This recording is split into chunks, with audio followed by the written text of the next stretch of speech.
Peace.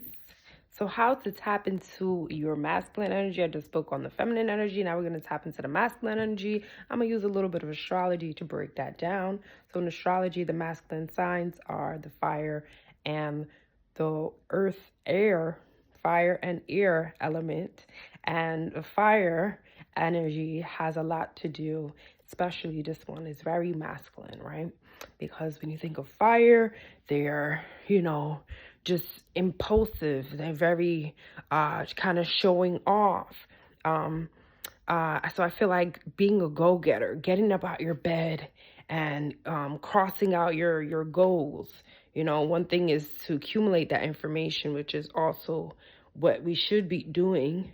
And that's the thinking, gathering information, so that, they say knowledge is power, but knowledge is power only if you are acting on what you are knowing. There's so much to know of how to sell something, but then you're not actually using that information, or so much to know how to about how to invest, but then you're not investing.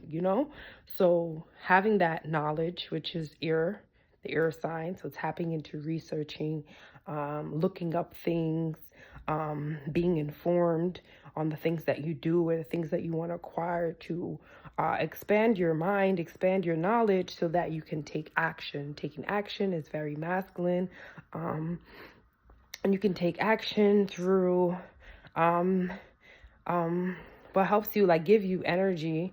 I feel like, of course, eating healthy, but also maybe self-reading, doing affirmations to help you that are self-empowering, that helps to get you moving.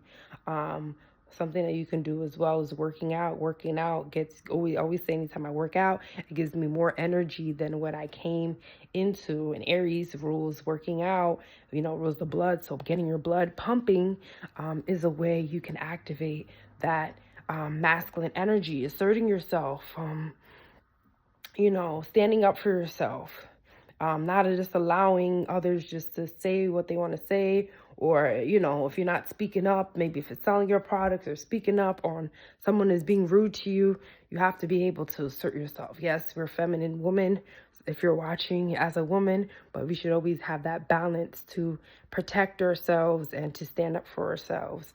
Because a lot of us, especially as feminine women, we think like we always got to be nice, but understand we have these powers within us. There's the yin and yang symbol, but there's that small part of that symbol that is the yang. So we have that small part within us that we should activate. So yeah, that. And yeah, so I hope this helps with you guys understanding, tapping into